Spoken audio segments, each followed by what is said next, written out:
A new vlog from Georgian influencer Vato Gugushvili, close friend of Merab Dvalishvili, has raised eyebrows across Georgian media. In the video, Merab visits Ilia Topuria during his UFC 317 fight camp. While the footage seemed casual, eagle-eyed viewers picked up on an exchange that wasn't meant to be heard. "How are things going, Ilia?" Merab asked. "Oh, I've been better. A lot better. Trust me, I've been a hell of a lot better than this compared to now. Even my worst days used to feel decent," Ilia replied. The comment shocked fans because UFC 317 marks Ilia's move up to lightweight, a weight class that was supposed to make cutting easier, not harder. He's no longer draining himself to make 145, so why does he sound just as miserable? Even Topuria had previously said moving up would help him feel stronger, more energized, and better throughout camp, but now he's admitting that waterweight is still a major issue. His struggles have made fans question whether this jump to lightweight has been as beneficial as promised, or if he's still dealing with the same brutal cut behind the scenes. Alex Volkanovski has shared his take on the upcoming clash between Ilia Topuria and Charles Oliveira, and he didn't mince words. Volk pointed out that Oliveira's high-pressure, aggressive style might actually play into Ilia's hands. He suggested that if Ilia finds himself under fire early, he might play it smart and stay cautious just to get a feel for Charles's timing. But even then, Volkanovski sees a potential knockout for Topuria.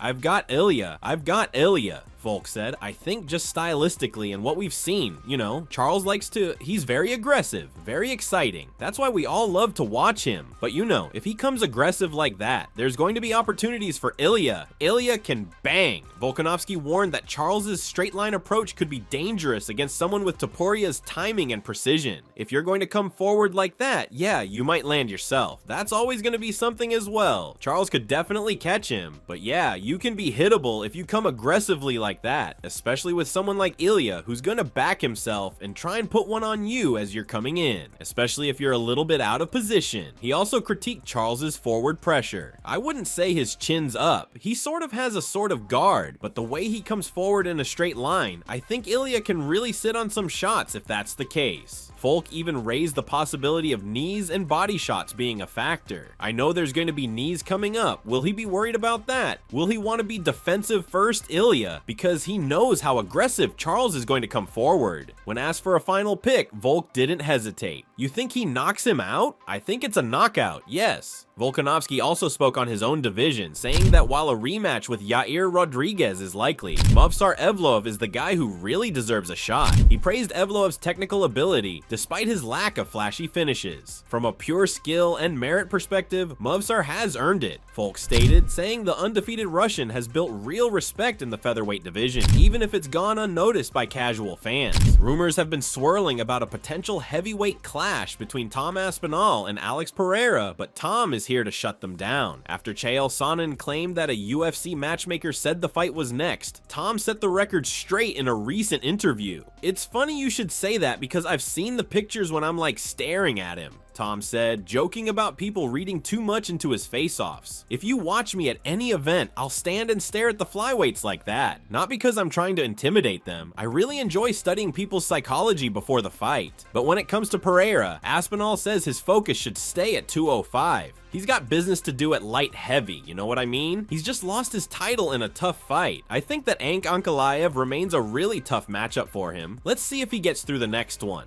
Tom praised Ankalaev's resume, saying, "In my opinion, Magomed Ankh doesn't get enough respect. The guy has run through everybody and he just beat a long-standing champion. He should be given respect in his own right." Aspinall added, "It's definitely a fight that Alex can win. We've seen how powerful he is and stuff, but I think if I was in his position, I'd want to get that one back first." Alex Pereira had previously echoed the same stance, saying that his focus was on beating Ankalaev, ideally in October, and reclaiming the light heavyweight belt before considering a heavyweight move. Henry Cejudo is known for being blunt, and this time he's going after Charles Oliveira's fight strategy. Despite Charles's elite grappling, Cejudo criticized him for constantly choosing to strike rather than using his wrestling and jiu-jitsu. "I like Charles," Henry said, "but sometimes I just gotta question his IQ." Yeah, he added. I guess you could say IQ, or his tactical fighting. He's a long guy with longer limbs, he's a taller fighter, but yet he's going to be here. He's going to be in that range with a guy like Ilia Topuria, who lives there. Cejudo compared the situation to what Ilia did to Jai Herbert, who has a similar build to Charles. You saw what he did to Jai Herbert, the same size as Charles Oliveira. He was able to put him out. Cejudo praised Ilia's striking unpredictability. He's unpredictable with his sequences of going high-low. He's very tricky. He has that groove. He's able to generate that right power for a guy that's 5 feet 7 inches. The solution, according to Henry, is clear. The person that really needs to make that adjustment in that fight is Charles Oliveira. Could Charles Oliveira bring it to the clinch, use those clinches, or could he surprise him with those double leg takedowns? Charles Oliveira's takedowns are really good, he added, emphasizing that Oliveira has tools he's not using, and if he doesn't use them, he might end up watching Topuria leave with the belt. Islam Makhachev just gave us a rare and candid interview with MMA Fighting, and he didn't hold anything back. When asked about the upcoming showdown between Ilia Topuria and Charles Oliveira, Makhachev called it a coin toss. He said if Ilia lands clean, it could be game over for Charles, but if the fight goes to the mat, Islam sees it as an easy night for Oliveira. He pointed out that Charles always performs well against strikers and believes Topuria is still primarily that, a striker. But what really grabbed attention was when Islam brought up a possible fight with Kamaru Usman. He revealed he's not just thinking about welterweight, he's committing to it. According to Islam, the 170-pound division holds some massive opportunities, and he's ready to chase them. As for the lightweight belt, when asked if he was forced to vacate it, Islam claimed it was his own decision, saying he didn't want to stall the division. But this is where things get murky. Not long ago, he said he had no plans to vacate. So while he's presenting it as his call now, the behind-the-scenes reality might be more complex. Either way, what's clear is this: Makhachev is done with lightweight and fully locked in on his welterweight future. In his own words, if Charles gets him to the ground, he finishes him. But if Topuria catches him clean, he's going out. It's all about who sticks to the game plan. I see it as 50-50. He also acknowledged Charles has always been lethal when striking, especially against guys like Poirier and Chandler, but reminded fans that if you give Oliveira even a little room, he'll take your neck and end it.